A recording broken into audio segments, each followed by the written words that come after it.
இந்திய நேரப்படி இரவு 8:30 மணி செய்திகள். முதலில் தலைப்புச் செய்திகளை காணலாம். சமூகத்தின் விளிம்பில் இருப்போருக்கும் கரம் கோத்து பயணிப்பதுதான் ஒரு முற்போக்கான முதிர்ந்த சமூகத்தின் அடையாளம். முதலமைச்சர் மு.க. ஸ்டாலின் பெருமிதம். தமிழ் புத்தாண்டை முன்னிட்டு உலகெங்கிலும் உள்ள தமிழர்களுக்கு தமிழக ஆளுநர் ஆர். ரவி வாழ்த்து. சட்டசபை தேர்தலில் திமுக அதிமுகவை நார் நாராக பிரிப்பதுதான் எங்கள் வேலை. நாம் தமிழர் சீமான் விமர்சனம். ஆந்திராவில் பட்டாசு ஆலை வெடி விபத்தில் 8 பேர் உயிரிழப்பு. சூடான் நாட்டில் துணை ராணுவம் நடத்திய தாக்குதலில் பொதுமக்கள் 114 பேர் உயிரிழப்பு. இனி விரிவான செய்திகளை காணலாம். சமூகத்தின் விளிம்பில் இருப்போருக்கும் சம வாய்ப்பளித்து மைய நீரோட்டத்தில் இணைத்து கரம் கோத்து பயணிப்பதுதான் ஒரு முற்போக்கான முதிர்ந்த சமூகத்தின் அடையாளம் என முதலமைச்சர் மு.க. ஸ்டாலின் பெருமிதம் தெரிவித்துள்ளார். சென்னை மெரினாவில் மாற்றுத்திறனாளிகள் நலத்துறையின் செயல்பாடுகள் குறித்து ஆய்வு மேற்கொண்டு அனைத்தும் சாத்தியம் என்ற மாற்றுத்திறனாளிகளுக்கான அருங்காட்சியகம் ரூபாய் 1 கோடி மதிப்பீட்டில் திறந்து வைக்கப்பட்டது. அதனைத் தொடர்ந்து மாற்றுத்திறனாளிகள் தாங்கள் பயன்படுத்த விரும்பும் உதவி உபகரணங்கள் வகை மற்றும் மாதிரியின் தேர்வில் நேரடி மானியம் வழங்கும் திட்டத்தை முதலமைச்சர் மு.க. ஸ்டாலின் தொடங்கி வைத்தார். இந்நிலையில் இது தொடர்பாக முதலமைச்சர் மு.க. ஸ்டாலின் எக்ஸ் வலைதளத்தில் பதிவு ஒன்றை பதிவிட்டுள்ளார்.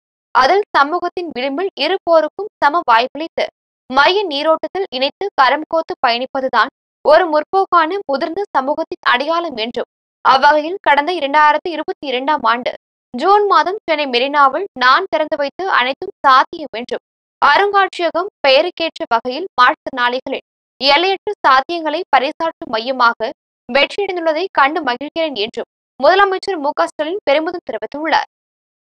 தமிழ் புத்தாண்டை முன்னிட்டு உலகெங்கிலும் உள்ள தமிழர்களுக்கு தமிழக ஆளுநர் ஆர். ரவி வாழ்த்து தெரிவித்துள்ளார். இதுகுறித்து ஆளுநர் ஆர். ரவி ராஜ்பவன் எக்ஸ் தள பக்கத்தில் பதிவு ஒன்றை பதிவிட்டுள்ளார். அதில் தமிழ் புத்தாண்டின் விசேஷமிக்க தருணத்தில் அனைவருக்கும், குறிப்பாக உலகெங்கிலும் உள்ள எனது தமிழ் சகோதர சகோதரிகளுக்கு அன்பான நல் வாழ்த்துக்களை தெரிவித்துக் கொள்கிறேன் என குறிப்பிட்டுள்ளார். மேலும் தமிழ் புத்தாண்டு நாள் நமது பெருமைமிக்க பண்டைய மற்றும் வளமான தமிழ் கலாச்சாரம், பாரம்பரியம், துடிப்பான நிகழ்காலம் மற்றும் நம்பிக்கைக்குரிய எதிர்காலத்தின் கொண்டாட்டமாகும் என்றும் தெரிவித்தார்.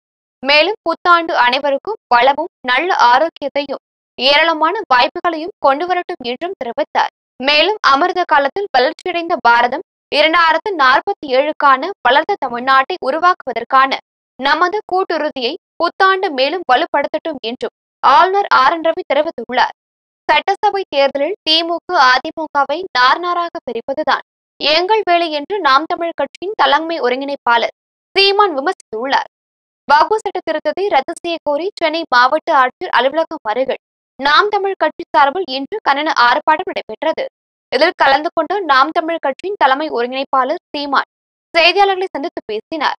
அப்போது இஸ்லாமியர்கள் தங்களது சொத்துக்களை கொடியாக கொடுத்ததே வக்பு சொத்துக்கள் என்றும், அது ஏழைகளுக்காக பயன்படுத்த வேண்டும் என்கிற கோட்பாட்டில் உருவாக்கப்பட்டவை எனவும், அதனை வாங்கவோ விற்பனை செய்யவோ முடியாது, அது அல்லாஹ்வுக்கே சொந்தமாகும் என்றும், வக்பு வாரிய சொத்துக்களை அரசு அதிகாரிகள் நிர்வகிக்கும் முறையை கொண்டு வந்திருப்பது இந்து மக்களின் மனதை குளிர்விப்பதற்கே என்றும் தெரிவித்தார்.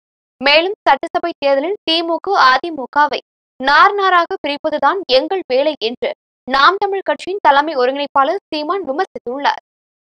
ஆந்திராவில் பட்டாசு ஆலை வெடி விபத்தில் 8 பேர் உயிரிழந்தனர். படுகாயமடைந்த 7 பேர் மருத்துவமனையில் அனுமதிக்கப்பட்டு சிகிச்சை பெற்று வருகின்றனர். ஆந்திராவின் அனகாபள்ளி மாவட்டத்தின் கைலாசப்பட்டினம் பகுதியில் உள்ள பட்டாசு தயாரிக்கும் தொழிற்சாலையில் ஏற்பட்ட வெடி விபத்து காரணமாக அங்கிருந்த பட்டாசுகள் வெடித்து சிதறின. இந்த விபத்தில் பெண் உட்பட 8 பேர் உயிரிழந்தனர். 7 பேர் காயமடைந்து மருத்துவமனையில் சிகிச்சை பெற்று வருகின்றனர். 32 தொழிலாளர்கள் பணியில் இருந்ததாக கூறப்படும் நிலையில் மீட்பு பணிகள் நடைபெற்று வருகிறது. மீட்பு பணியில் காவல்துறையினர் மற்றும் தீயணைப்பு வீரர்கள் ஈடுபட்டுள்ளனர்.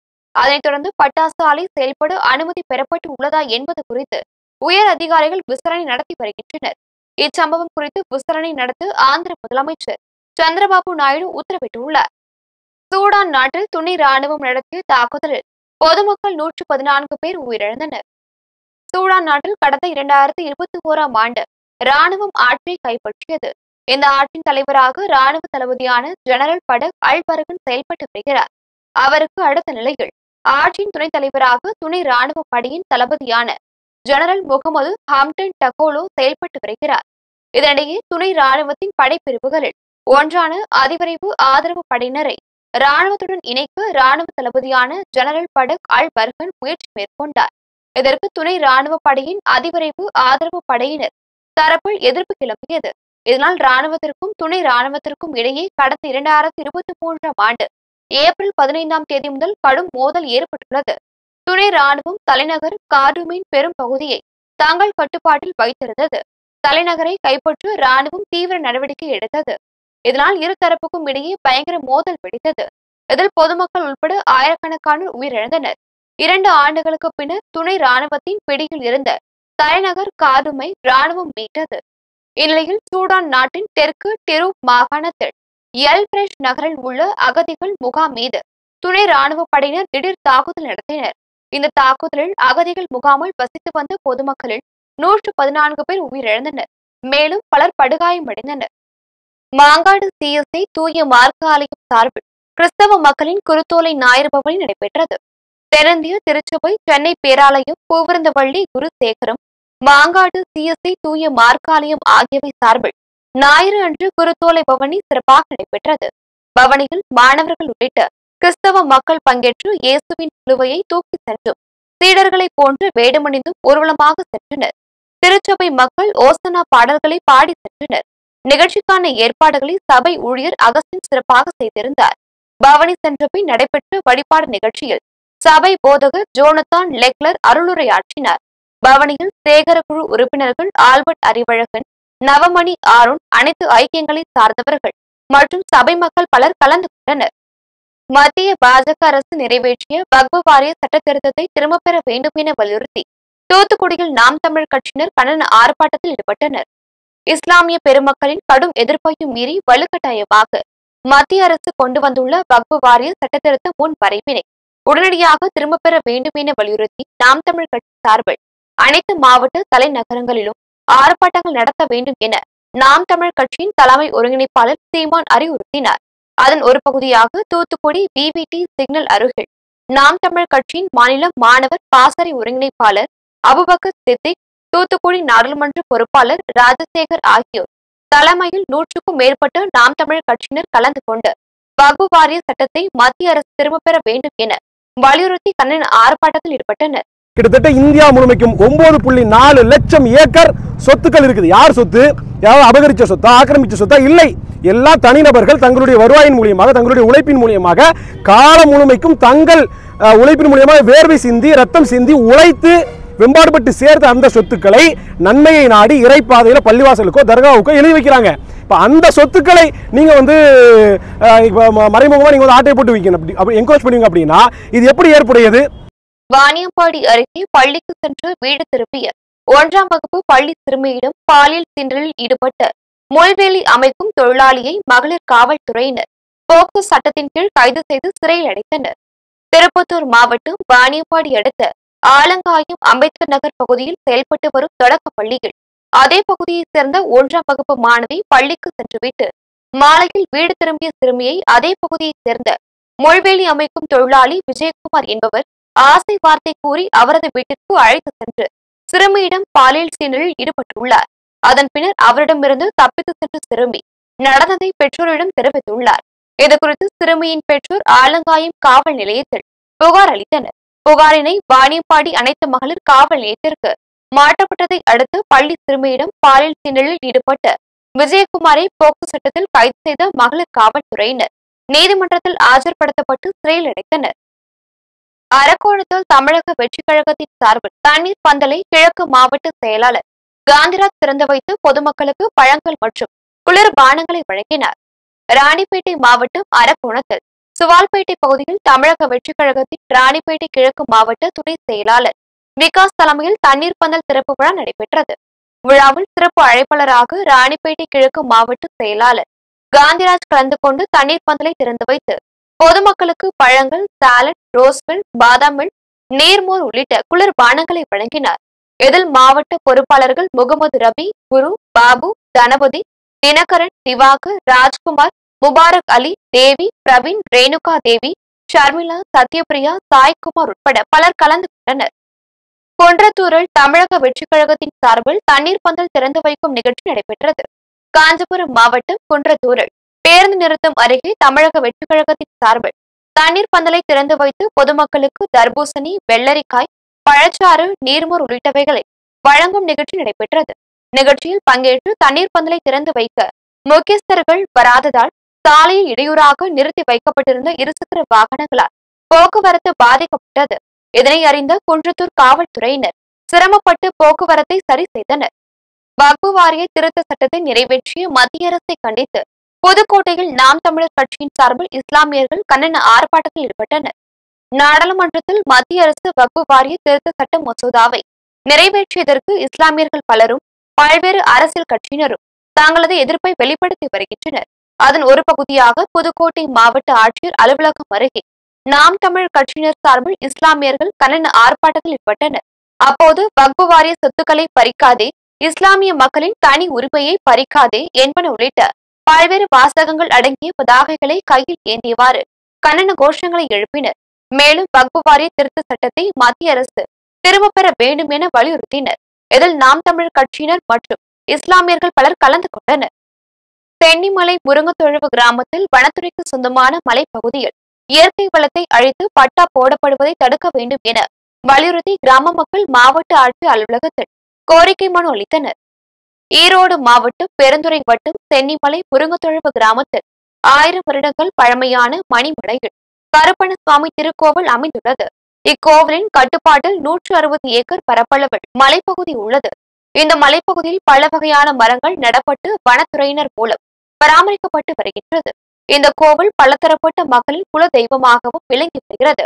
மேலும் இம்மலையில் லட்சக்கணக்கான மரங்கள், ஆயிரக்கணக்கான மான்கள், மயில்கள் மற்றும் அதை சார்ந்த பல உயிரினங்கள் உள்ளன. இந்நிலையில் தமிழக அரசு இந்த வனப்பகுதியை அழித்து தனிநபருக்கு பட்டா வழங்கும் திட்டத்தை தீட்டி வருகின்றது. ஏற்கனவே சிப்காட் தொழிற்சாலைகள், தோல் தொழிற்சாலைகள், சாய ஆலைகள் போன்றவற்றால் புற்றுநோயின் தலைநகராக ஈரோடு மாவட்டம் திகழ்ந்து வரும் நிலையில் இதுபோன்ற வன அழிப்பு நிகழ்வுகளால் காற்று மாசுபாடு அதிகரிக்கப்பட்டு மனிதர்கள் வாழ தகுதியில்லாத இடமாக ஈரோடு மாவட்டம் மாறி வருகிறது. இந்நிலையில் வனத்தை பாதுகாக்க வேண்டும் என வலியுறுத்தி முருங்கத்தொழுவு கிராம மக்கள் ஒன்று திரண்டு ஈரோடு மாவட்ட ஆட்சியரிடம் கோரிக்கை மனு அளித்தனர். மனுவை பெற்று மாவட்ட ஆட்சியர் சம்பந்தப்பட்ட அதிகாரிகளிடம் கேட்டபோது வருவாய்த்துறை அதிகாரிகள் யாரும் தென்னிமலை முருங்கத்தொழுவு கிராமத்திற்கு செல்லவில்லை என தெரிவித்தனர். பாபநாசத்தில் செயல்படும் அரசு ஆண்கள் மேல்நிலைப் பள்ளியில் விளையாட்டு மைதானத்தின் சுற்றுச்சுவற்றை புதுப்பித்து தர வேண்டும் எனவும் பொது நூலகத்தை வேறு இடத்திற்கு மாற்ற வேண்டும் எனவும் மாவட்ட நிர்வாகத்திற்கு பொதுமக்கள் மற்றும் சமூக ஆர்வலர்கள் கோரிக்கை விடுத்துள்ளனர். தஞ்சாவூர் மாவட்டம் பாபநாசத்தில் செயல்படும் அரசு ஆண்கள் மேல்நிலைப் பள்ளியில் விளையாட்டு மைதானம் குண்டும் குழியுமாக சேதமடைந்து காணப்படுவதுடன் சுற்றுச்சுவர் சீரமைக்கப்படாமல் உள்ளது. மேலும் விளையாட்டு மைதானத்தின் நடுவே ஆபத்தான முறையில் நூலகம் சேதமடைந்து காணப்படுகிறது. மேலும் மது பிரியர்களின் கூடாரமாகவும் சமூக விரோதிகளின் ஆக்கிரமிப்பாகவும் விளையாட்டு மைதானம் உள்ளது. இந்நிலையில் சேதமடைந்துள்ள பள்ளியின் மைதானத்தையும் சுற்றுச்சுவற்றையும் சீரமைக்க வேண்டும் எனவும் பொது நூலகத்தை வேறு இடத்திற்கு மாற்ற வேண்டும் எனவும் பொதுமக்கள் மற்றும் சமூக ஆர்வலர்கள் மாவட்ட நிர்வாகத்திற்கு கோரிக்கை விடுத்துள்ளனர். சுகாதாரமற்ற முறையில் இருப்பதோடு மட்டுமல்லாமல் சமூக விரோதிகளின் கூடாரமாக மாறி வருவது மிகவும் வருத்தம் அளிக்கக்கூடிய செய்தியாக மாறி உள்ளது. மேலும் அதே இடத்திலே நூலகம் செயல்படுகிறது. அதுவும் வேறு புதிய கட்டடத்திற்கு மாற்றி சிறப்பான ஒரு நூலகமாக பாபநாசம் சட்டமன்ற தொகுதியில் பாபநாசம் தாலுகாவிலே செயல்படுவதற்கு உயர் அதிகாரிகளும் மாவட்ட நிர்வாகமும் சட்டமன்ற உறுப்பினரும் நாடாளுமன்ற உறுப்பினரும் நடவடிக்கை எடுக்க வேண்டுமாய் அன்போடு கேட்டுக்கொள்கிறோம். கோடை காலத்தில் மோர் மிளகாயை சாகுபடி செய்து தஞ்சை மாவட்ட விவசாயிகள் அசத்தி வருகின்றனர். கோடை காலத்தில் உடலை குளிர்ச்சியாக்கவும் நாவிற்கு ருசியை ஏற்படுத்தவும் பழைய சோற்றுடன் மோர் மிளகாய் வைத்து சாப்பிட பெரும்பாலானோர் விரும்புவர். இந்நிலையில் கோடைக்கால அறுவடைக்காக தஞ்சை மாவட்டத்தின் பல்வேறு இடங்களில் நடவு செய்த மோர் மிளகாய் அறுவடைக்கு தயாராக உள்ளது. குறிப்பாக தமிழகத்திலேயே தஞ்சை மாவட்டத்தில் சிறிய வகை குடைமிளகாய் அதிகம் விளைவதால் இது தஞ்சாவூர் குடைமிளகாய் என பெயர் பெற்றுள்ளது. தஞ்சை மாவட்டத்தில் உள்ள திருக்கானூர் பட்டி, பள்ளம், மருங்குளம், சாமிப்பட்டி, ஒரத்தநாடு மற்றும் அதன் சுற்றுவட்டார பகுதிகளில் 500க்கும் மேற்பட்ட ஏக்கரில் மோர் மிளகாய் அதிகமாக சாகுபடி செய்யப்பட்டு வருகிறது. அந்த வகையில் சாமிப்பட்டியில் விவசாயி கோவிந்தராஜ் என்பவர் 1/2 ஏக்கர் நிலப்பரப்பில் குடைமிளகாய் சாகுபடி செய்து வருகிறார். மனைவி நீலாவதியுடன் குடைமிளகாயை அறுவடை செய்து பல்வேறு கிராமங்களிலும் வார சந்தைகளிலும் விற்பனை செய்து வருகிறார். ரங்காபுரம் கிறிஸ்துநாதர் ஆலயத்தில் குருத்தோலை ஞாயிறை முன்னிட்டு திரளான கிறிஸ்தவர்கள் ஊர்வலமாக சென்றனர். வேலூர் மாவட்டம் வேலூர் ரங்காபுரம் கிறிஸ்துநாதர் ஆலயத்தில் இயேசு கிறிஸ்துநாதரை நினைவு கூறும் வகையில் குருத்தோலை ஞாயிறு பவனில் நடைபெற்றது. நிகழ்ச்சியில் திரளான கிறிஸ்தவர்கள் பங்கேற்று இயேசு உங்களை நேசிக்கிறார் என்ற வாசகங்கள் எழுதிய பதாகைகளை கையில் ஏந்தியபடியும் குருத்தோலையை ஏந்தியும் ஓசானா பாடல்களை பாடியபடி ஊர்வலமாக சென்று கிறிஸ்துநாதர் ஆலய சபைக்கு வந்தடைந்தனர். அதன் பின்னர் சிறப்பு வழிபாட்டில் ஈடுபட்டனர். பொன்னமராவதி அடுத்த மேல்நிலை கிராமத்தில் மழை வேண்டியும் விவசாயம் தழைக்க வேண்டியும் மீன்பிடி திருவிழா நடைபெற்றது. புதுக்கோட்டை மாவட்டம் பொன்னமராவதி அடுத்த மேல்நிலை கிராமத்தில் உள்ள அமகுடி கண்மாயில் மழை பெய்யவும் விவசாயம் தழைக்க வேண்டியும் மீன்பிடி திருவிழா நடைபெற்றது. விழாவில் அதிகாலையிலேயே பொதுமக்கள் கண்மாயில் இறங்கி பாரம்பரிய முறையில் ஊத்தா, வலை, பரி, கச்சா ஆகிய மீன்பிடி உபகரணங்கள் மூலம் மீன்களை பிடித்தனர். இதில் அனைவருக்கும் நாட்டு வகை சிறிய மீன்களான கட்லா, சிலேபி, ஐரை, கெண்டை ஆகிய மீன்கள் கிடைத்தன. தூரி என்ற மீன்பிடி உபகரணங்களை கொண்டு மீன் பிடித்தவர்கள் சிறிய வகை மீன்களை அள்ளி சென்றனர். முன்னதாக ஊர் பெரியவர்களால் ஏலம் விடும் நிகழ்ச்சி நடைபெற்றது. நிகழ்ச்சியை காண வெளியூரை சேர்ந்தவர்களும் கண்மாய்க்கு வந்திருந்தனர். கீழ்பெண்ணாத்தூர் பகுதியில் தமிழக வெற்றிக் கழகத்தின் சார்பில் தண்ணீர் பந்தல் திறந்து வைக்கும் நிகழ்ச்சி நடைபெற்றது. திருவண்ணாமலை மாவட்டம் கீழ்பெண்ணாத்தூர் மற்றும் சோமாசிப்பாடி, இனாம், காரியந்தல் உள்ளிட்ட பகுதிகளில் தமிழக வெற்றிக் கழகத்தின் மாவட்ட இளைஞரணி சார்பில் கீழ்பெண்ணாத்தூரில் மாவட்ட இளைஞரணி அமைப்பாளர் கார்த்திக் தலைமையிலும், சோமாசிப்பாடியில் வடக்கு ஒன்றிய இளைஞரணி சார்பில் ஒன்றிய இளைஞரணி அமைப்பாளர் சக்தி நேதாஜி தலைமையிலும் தண்ணீர் பந்தல் திறந்து வைக்கும் நிகழ்ச்சி நடைபெற்றது. நிகழ்ச்சியில் தமிழக வெற்றிக் கழகத்தின் திருவண்ணாமலை மேற்கு மாவட்ட செயலாளர் கதிரவன் கலந்து கொண்டு தண்ணீர் பந்தலை திறந்து வைத்து பொதுமக்களுக்கு நீர்மோர், தர்பூசணி உள்ளிட்ட குளிர்பானங்களை வழங்கினார். நிகழ்ச்சியில் மாவட்ட துணை செயலாளர் பார்த்திபன், ஒன்றிய செயலாளர்கள் ஜெயசுதாஸ், பச்சையப்பன், ராஜா, செந்தமிழ் செல்வன், மாவட்ட இளைஞரணி இன செயலாளர் ஸ்ரீதர் உட்பட பலர் கலந்து கொண்டனர். தமிழ் புத்தாண்டை முன்னிட்டு தூத்துக்குடியில் பூக்கள் அதிக விலைக்கு விற்கப்பட்டதால் பூ விவசாயிகள் மகிழ்ச்சி அடைந்தனர். தமிழ் புத்தாண்டு நாளை கொண்டாடப்படுவதை முன்னிட்டு தூத்துக்குடி பூச்சந்தையில் பூக்களை வாங்க பொதுமக்கள் மற்றும் வியாபாரிகளின் கூட்டம் அலைமோதியது. வெயிலின் தாக்கம் காரணமாக தூத்துக்குடி பூ சந்தைக்கு பூக்களின் வரத்து குறைவாக காணப்பட்டது. இதன் காரணமாக பூக்களின் விலை உயர்ந்து காணப்பட்டது. கடந்த சில தினங்களுக்கு முன்பு 1 கிலோ 300 முதல் 400 ரூபாய் வரை விற்பனையான மல்லிகை பூ இன்று கிலோ 800 ரூபாய் வரை விற்பனையானது. அதே போன்று 1 கிலோ 1000 ரூபாய் வரை விற்பனையான கனகாம்பரம் பூ 1500 ரூபாய் வரை விற்பனையானது. இதே போன்று பூஜைக்கு பயன்படுத்தக்கூடிய ரோஜா பூக்கள், செண்டு பூக்கள் உள்ளிட்ட பூக்கள் 1 கிலோ 160 ரூபாய் முதல் 200 ரூபாய் வரை விற்பனையானது. பூக்களின் விலை உயர்ந்து காணப்பட்டாலும் தமிழ் புத்தாண்டை முன்னிட்டு விலையை பொருட்படுத்தாமல் பொதுமக்கள் மற்றும் பூ வியாபாரிகள் பூக்களை வாங்கி சென்றனர். இதன் காரணமாக பூ விவசாயிகள் மகிழ்ச்சி அடைந்தனர். திருப்பூர் மாவட்டம் மூலனூரில் வெறிநாய் கடித்ததில் 3 லட்சம் மதிப்பிலான ஆடுகள் இறந்துவிட்டதாக விவசாயி வேதனை தெரிவித்துள்ளார். திருப்பூர் மாவட்டம் மூலனூர் அடுத்த இந்தியன் ஆயில் பங்க் அருகே உள்ள தோட்டத்தில் வசித்து வரும் செல்வகுமார் என்பவர் தனது தோட்டத்தில் பட்டி அமைத்து 15 செம்மறி ஆடுகளை வளர்த்து வருகிறார். இந்நிலையில் நேற்று மாலை வழக்கம் போல் 15 செம்மறி ஆடுகளை பட்டியில் அடைத்துவிட்டு இரவு தனது வீட்டிற்கு வந்து விட்டார். மறுநாள் காலையில் ஆடுகளை மேய்ச்சலுக்கு ஓட்டி செல்வதற்கு தனது பட்டிக்கு சென்று பார்த்தபோது ஆடுகள் இரத்த வெள்ளத்தில் கிடந்தது. இதில் 5 ஆடுகள் வெறிநாய் கடித்ததில் இறந்து கிடந்தன. மேலும் 10 ஆடுகள் உயிருக்கு போராடும் நிலையில் உள்ளது. இதனையடுத்து செல்வகுமார் மூலனூர் காவல் நிலையத்திற்கும் கால்நடை மருத்துவர்களுக்கும் தகவல் அளித்தார். தகவலின் பேரில் சம்பவ இடத்திற்கு வந்த காவல்துறையினர் வழக்கு பதிவு செய்தனர். இதனையடுத்து வருவாய்த்துறையினர் இறந்த ஆடுகள் குறித்து விசாரித்த போது மொத்த ஆடுகளின் மதிப்பு 3 லட்சம் என செல்வகுமார் தெரிவித்தார். இதனிடையே நாய்களை கட்டுப்படுத்த திமுக அரசு நடவடிக்கை எடுக்க வேண்டும் என விவசாயிகள் கோரிக்கை விடுத்தனர். மூலனூர் பகுதியில் கடந்த 6 மாதத்தில் வெறிநாய்கள் கடித்ததில் 400க்கும் மேற்பட்ட ஆடுகள் இறந்தது குறிப்பிடத்தக்கது. இயேசு கிறிஸ்து ஜெருசலேம் வீதிகளில் பவனி வந்ததை நினைவு கூறும் வகையில் தென்காசியில் ஞாயிறு குருத்தோலை பவனி நடைபெற்றது. உலகம் முழுவதிலும் உள்ள கிறிஸ்தவர்கள் இன்று இயேசு கிறிஸ்து சிலுவையில் அறியப்படுவதற்கு முன்பு ஜெருசலேம் வீதிகளில் கோவேறு கழுதையின் மேல் இயேசு கிறிஸ்துவை அமர வைக்கப்பட்டு குருத்தோலை ஏந்தி பொதுமக்கள் ஓசனா என்ற பாடலை பாடி சென்றனர். அதனை நினைவு கூறும் வகையில் இன்று தென்காசி மாவட்டம் தென்காசி, புளியங்குடி, அகரக்கட்டு, சங்கரன் கோவில் ஆகிய பகுதிகளில் உள்ள ரோமன் கத்தோலிக்க திருச்சபை மற்றும் புதுச்சுரண்டை CSI கிறிஸ்தவ தேவாலயம் சார்பில் இயேசு கிறிஸ்து ஜெருசலேம் வீதிகளில் பவனி வந்ததை நினைவு கூறும் வகையில் குருத்தோலை ஞாயிறு பவனி நடைபெற்றது. அதனைத் தொடர்ந்து நடைபெற்ற பிரார்த்தனை நிகழ்ச்சிக்கு தலைவர் ஜெகன் தலைமை வகித்தார். சபை ஊழியர் ஜான் முன்னிலை வகித்தார். நிகழ்ச்சியில் சபை நிர்வாகிகள் பாலச்சந்திரன், ஜேக்கப், அன்னப்பிரகாசம், ஜபராஜா, இளஞ்சி BEd கல்லூரி தாளாளர் ராஜகுமார், ரூஸ்வெல்ட் உள்ளிட்ட பலர் கலந்து கொண்டு சிறப்பு பிரார்த்தனையில் ஈடுபட்டனர். மாமல்லபுரத்தில் மே மாதம் 11ஆம் தேதி நடைபெறவுள்ள சித்திரை முழுநிலவு மாநாட்டில் திரளானோர் கலந்து கொள்வது என அணைக்கட்டில் நடைபெற்ற கிழக்கு ஒன்றிய பாமக பொதுக்குழு கூட்டத்தில் தீர்மானம் நிறைவேற்றப்பட்டது. வேலூர் மாவட்டம் வேலூர் அணைக்கட்டில் பாட்டாளி மக்கள் கட்சியின் அணைக்கட்டு கிழக்கு ஒன்றிய பாமக பொதுக்குழு கூட்டம் தேர்தல் பணிக்குழுவில் மாவட்ட தலைவர் சீனிவாஸ் தலைமையில் நடைபெற்றது. கூட்டத்தில் மாமல்லபுரத்தில் மே மாதம் 11ஆம் தேதி நடைபெறவுள்ள வன்னியர் சங்க மாநாட்டில் திரளானோர் கலந்து கொள்வது எனவும் கிராமங்கள் தோறும் மாநாட்டிற்காக சுவர் விளம்பரங்கள் எழுதுவது என்பன உள்ளிட்ட பல்வேறு தீர்மானங்கள் நிறைவேற்றப்பட்டது.